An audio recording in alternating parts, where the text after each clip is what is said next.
This is my second weekly rundown video, and I'm trying it on YouTube. It's my second attempt because I don't know how I lost the first up. But on YouTube, you can either upload a video, a file, or you can actually record right from your eyesight of your camera, and then it'll process it and upload it for you. So that's the version I'm trying right now. So this is take two. So here's my weekly rundown. I did this last week, and I had a lot of positive responses from this. So tell me what you think. It's just tidbits that happened to me during the week. I just got done running, so I'm wet right now. It was pouring rain out there in my last mile of the run. It just did 9 miles. Speaking of mileage, I'm on a record-setting month this month. I just topped 218 miles. 218 miles for the month, and I have like 4 days left. My record is 221 or 222, so in my previous record it's 220, so I'm going to smash both of those and probably take it to 240. So I took more days off than I did the last time I ran this many miles, which was March. So I'm pretty excited. I had a great run last Saturday. I had a 12-mile run on the ridge. I'm sorry, 22-mile run on the ridge. I've had a couple longer runs this month, which has helped me get my mileage up while taking more time off. So we did a great 22-mile run. I run because running's great. I love running. First, I get in my zone and my groove, and I just go. And I'm meditating and this and that. You know, if I'm by myself, of course I'm not talking, but my mind's just expanding. But when I run with people, I love to run with people because I love to talk. So for me, it's a very social sport. So last week, for the 22-mile run, trail run, we ran with 15 people, and I met some new people and saw some people I haven't seen in a while. And the person who's leading that group, that run, was Ken Posner. Ken Posner just set the record at Badwater, the Badwater double. The Badwater 135 is one of the toughest foot races in the world. It's 135 miles from Death Valley all the way to Mount Whitney, to a certain point at Mount Whitney. So it's 135 miles. Ken actually went from Death Valley to the top of Mount Whitney and then back, which is 292 miles. He did it in 93 hours, broke the record by like 1 hour and 27 minutes. So he rocked that out. So I was running with him. Talk about running with somebody better, or doing something with, playing a sport with somebody better than you. That's awesome to be able to run with somebody like that. I feel honored that there's that kind of talent. That I can run with somebody who's that talented. And it was interesting because when we ran out, Ken was towards like the back of the group, and on the way back, most of the time he was like in the middle of the group and towards the back. And all of a sudden, like the last 3 miles, I mean, he took off probably, I don't know, maybe mile 15, 14. He got ahead, and the last 3 miles of this 22-mile run is straight up the mountain. 3 miles pure incline. It takes you from like 700 feet to 2,100 feet in 3 miles. So he all of a sudden he was just like gone. It's like, wow, that was incredible what he did. I was like, whoa, here I am, like, whoa, I'm walking up this thing, and he's just going right up it. So that was really cool. It's cool to be able to do things. If you want to get better at whatever you're doing, surround yourself with people that are better than you, right? And it's going to bring you up a level. If you're a runner and you run with people that are slower than you, how nobody's going to push you. So you have to, whatever you do, whether it's business or what, find people that are going to push you and surround yourself with those people. So that was really cool. So I expressed my running goal to Ken of running the 75 miles on the ridge, which starts in High Point, New Jersey, and ends in Rosendale, New York. That is September 19th that starts. There's a 40-mile version that weekend too, but I expressed my goal to him and to a couple other people. I want to run this 75 miles. I need some training tips. I need some advice. So hopefully that's all going to go smooth, and 75 miles, I don't know how long it will take me. But it's a ridge run, single path trails. We're going out to do some maintenance on the trails because a lot of the trails are some part of the trails are overgrown, so we got to trim off blueberry bushes and everything. So we're doing that this next month in August, going out and trimming some blueberry bushes and other things, so we can see the trail. If you saw my video last week, you can see that you just all of a sudden are running in a sea of blueberry bushes and you can't see what's underneath you. And there are rattlesnakes up on the ridge, so we got to make sure that we don't step on a rattlesnake. That would be detrimental. So had a great day in New York City last Wednesday. I went down to meet with a TV producer who was in from California, who I signed a contract with. I've signed contracts before, but basically where we did some filming, so it's like a sizzle, where the network will actually, not the network, the production company will take this sizzle and then try to sell the concept to a network. Network buys it, see what they like, they buy it, then you make a pilot, and from the pilot, then then the network can tweak the outcome or how the show flows, and then it goes to full production. So I've done 3 sizzles in the last year alone. So I'm hoping that something's going to hit at some point here, and I will be on TV at some point. So they're finding my blogs, they're finding my YouTube, and the power of social media and all this kind of stuff is incredible, because these TV producers are finding me. And I just got another email this last week, but for an interest in a show for me. But of course, I'm on contract right now, so that'll have to wait. But I can at least make the connection and know the production company, get to know them, and if they have something in the future that will see that'll work. So that was a great day in New York City. We were filming in an extremely hot kitchen. I had a chef coat on. I mean, it was crazy, but it went really well. And that's where I filmed my video on my parking tip, how to park for $4 a day. Of course, you can't do it all the time, but a shout out to Mercedes of Manhattan. I have a 2006 E350. I love the car, and I even love that it's paid for. It's been long paid for. I haven't had a car payment in a while, so that's awesome. And you pull into the Mercedes dealer. They're friendly. They offer you a shuttle to wherever you're going in New York. It's great. They wash your car. They vacuum it. Last time I went in, I got my headlight replaced. It was $30. Parking would have cost me $60 last time, and I was only 10 blocks where I had to be in my final destination, so I didn't even take the shuttle. I just walked. They offered it to me. And this last time I needed a marker light on the side of my car, a little yellow marker light. So I bought the part from their parts department. It was $4, and they installed it for free. And they felt bad that it wasn't covered by warranty. I'm like, I'm not concerned about the warranty. My car's long out of warranty. I don't care. I'll pay whatever the cost is. Like, we're so sorry, the warranties. I'm like, don't worry about it. I would have had to pay for parking. So $4, I parked all day in New York. Shuttle bus to where you want. It's really cool. Mercedes of Manhattan, big shout out to them. So I'm gonna get my next time I go, I'm gonna get an oil change or whatever else service I need to get done on the car.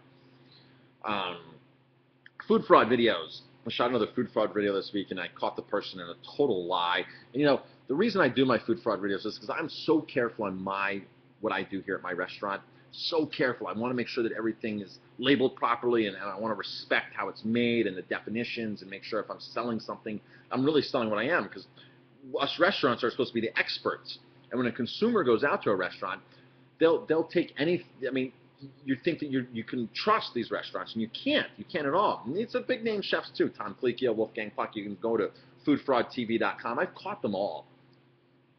Steven Starr, and even China Grill.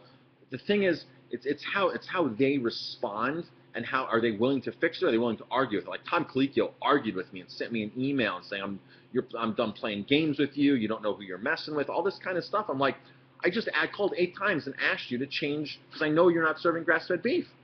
And everybody argues with me at your restaurant, and then all of a sudden I publicize it, and thank you for catching our typo. I caught your typo months before. So, some restaurants, China Grill was great. China Grill was so sorry and apologetic and this and that, and Wolfgang Puck sent his partner. The partner came out to apologize to me, but the fact of the matter was, they were pulling one over Wolfgang Puck. I believe it wasn't it wasn't like it was a typo, this or that. It was the waiter. I had to convince the waiter, and then I went to the chef, and once the chef got out there, I had to explain my case, and well, thank you for catching that. Yeah.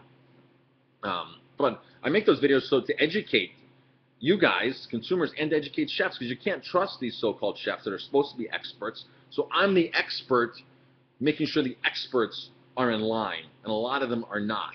So the last call on my channel was pretty good about the grass-fed beef. They're willing to tell you anything, and unless you know the ammunition to back your statements up and give it back to them, they'll keep getting away with it. So. That's why I make those videos. I have a lot of fun doing them too. I'm sure I piss people off, but oh well. I got an email this last week. I'm down 2 people in my kitchen. I have a kitchen staff of 7, so I need 2 more people in there. So I placed an ad on Craigslist, and I got an email from somebody who had actually worked for me for like 4 days, 5 days, 2 years ago, 2 summers ago. And he goes, Marcus, just want to tell you, you're never going to find anybody to work for you in the kitchen with your current existing chef. And of course, he doesn't know that the chef's gone. The chef's long gone. He actually has a place here locally now. He goes, that chef is a snake in the grass. All he did was talk bad about you and your wife. He undermined your operation. He's a real snake in the grass. He's a problem. You know, he's not a good person, basically. And I was like, man, that email sucks to get an email like that, because you trust people, right? You hire people, you trust people. I knew the guy was talking crap, and he's still talking crap about me all the time. It's like, just enough is enough. Just like, stop, just keep your mouth shut. Like, why don't people just keep their mouth shut? It's like, are they looking for problems? I mean, you know what you're saying is going to get back to the person, and you know what you're saying you shouldn't be saying to begin with. So it's just really frustrating. So, that's the most frustrating part of my job is staff, staff management. It's like I feel like a babysitter half the time, and it's really frustrating. I mean, here at my restaurant, it's like, when people start arguing with each other, I'm like, come on, guys, just get the job done. We'll talk about it later. And besides, later you're gonna forget what you were arguing about. You're gonna forget what you were mad about, right? So it's not even like worth it. Just get the job done, and we'll talk about it later. So, I mean, right now our stress levels are up here in the kitchen because we're at a record-setting year. I mean, summer, it's just our sales volume is insane. So everybody's just like stressed out, and of course we need two more people. So, it's just, it's one of those things where I know we're overworked. But come September, we're going to slow down again. It's going to be like, oh, breath of fresh air. But my stress levels have been down, which is a great thing. I've been starting to relax and just, things are what they are, and that's what they are, and you just do the best you can. That's how you react to things, right? So I surprised my wife this last week too. Took her up on the mountain. We're like the hang gliding capital of the Northeast here, so I took her up on the mountain, not to hang glide, but to watch the sunset from one of the hang glider launches, and it was beautiful. I said, get in the car, we're going for a ride, and we just drove up there and had to hike up a little bit. There's a 30% grade on the road there, so we had to hike up the little dirt road actually. So that was a lot of fun. Watch the sunset and just relax. You don't take time to do a lot of those things, and I just love to be out in nature, which is why I run, and I run trails, and yeah. Built a fire pit here at the restaurant this week. Huge, massive fire pit. So we lighten the fire pit some nights back here in the back of the garden. People have been going back there. It's really cool. The guy did a good job. One of my cooks in the kitchen did that. So yeah, so that's about it. That's my, one more thing. My family, I didn't do it, but my wife and my two kids, Courtney and Justin, they ran a warrior dash, like a 3.2 mile warrior dash. Got all muddy and everything. It was really, really great. Justin, who's 12 years old, kicked the butt on it. He actually finished right behind their trainer, who was the guy who does a CrossFit gym here in Ellenville. So Justin finished right behind him. Justin was there with him, and Justin rocked it out. Justin's an amazing athlete. My daughter did it. My daughter's a good athlete, and my wife, totally out of her realm, but did it, which is cool. There's a saying that if you think it's impossible, then it's worth doing. I got that from Eric Orton. Just finished reading his book, The Cool Impossible. He's a runner. He's a trainer. Got a lot of really neat stuff out of there. I might sign up for one of his training programs online. Eric Orton, I ordered the wobble board, the slant board to build more core stability. As I told you in my last video, I've been doing more push-ups. I started doing some dips now, so that's pretty cool. And I've just noticed in like 3 weeks, a major difference in my strength. So that's really cool.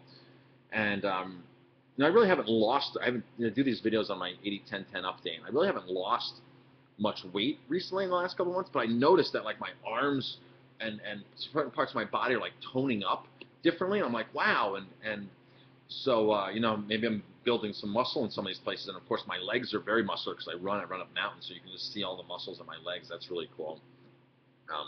Had a fall the other day on running on the trail up here on the Smiley Carriage Trail. If you saw that video, I didn't show me falling. I didn't get that on video, but man, I fell pretty bad and scraped up my whole side of my leg and my knee from my ankle up to my hip. So I'm still nursing that, and I got a big old scab there.